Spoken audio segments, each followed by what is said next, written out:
Você sabe a diferença entre Brand Persona e Buyer Persona? No vídeo de hoje, a gente convidou o professor Bruno, de Publicidade e Propaganda da Unisociesc, para falar um pouco sobre o assunto.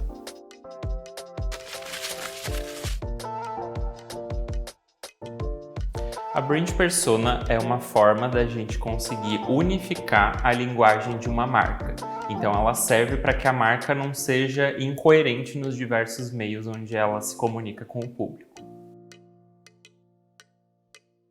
É muito importante a gente ter uma estratégia de Brand Persona para que as várias pessoas que estiverem ali nos bastidores utilizando aquela marca na comunicação tenham uma coerência, ou seja, a marca se comunique de uma forma única, com seu DNA, suas linguagens, emojis, expressões.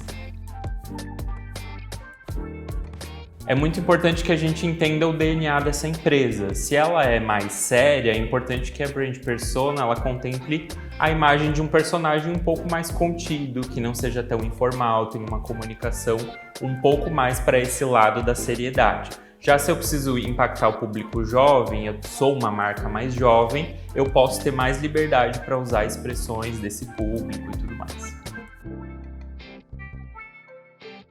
É importante a gente não confundir as brand personas com os influenciadores virtuais. Então, por exemplo, a brand persona ela não necessariamente precisa ser divulgada, mas sim a forma dela se comunicar. Toda marca, se a gente for traçar ali um perfil, ela pode ter uma brand persona.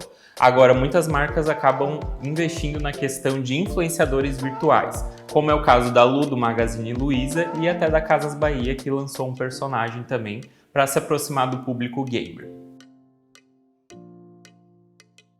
A Buyer Persona, diferentemente da Brand Persona, que é focada na marca, ela é focada no público comprador. Então ela é uma forma da gente ilustrar melhor o público-alvo.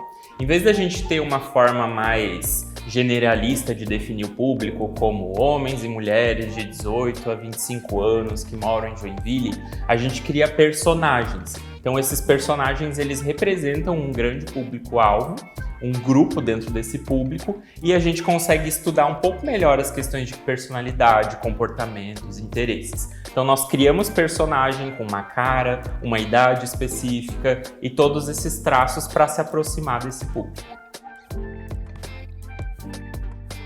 É muito importante que as marcas criem essas buyer personas, esses personagens, para que elas possam entender melhor o comportamento desse público e aí sim traçar estratégias de comunicação. Quando a gente não tem isso, muitas vezes fica difícil a gente traçar uma estratégia, justamente porque a gente não conhece tão bem alguns interesses, comportamentos e preferências do público.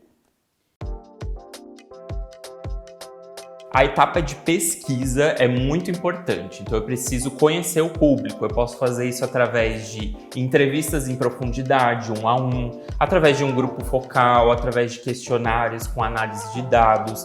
Eu posso inclusive dar uma olhada nos interesses do público através dos conteúdos que mais engajam, dos insights do Instagram, do Facebook, utilizar, por exemplo, Google Insights, Google Trends para ver essas questões. E aí eu consigo me aproximar um pouco mais do público e criar personagens que de fato ilustrem quem eu quero atingir. Você pode ter, por exemplo, uma buyer persona do curso de Publicidade e Propaganda aqui da Unisociesc. Pode ser uma mulher de 20 anos que saiu do ensino médio em uma escola particular, hoje ela conquistou uma bolsa, ela precisa ingressar no mercado de trabalho para conseguir se manter, ter experiência profissional. Enfim, você vai criando um personagem que represente uma grande quantidade de pessoas e aí você possa traçar estratégias de comunicação para esse público. Eu aposto que você não sabia disso. E para mais conteúdos assim, continue acessando o Nicolab.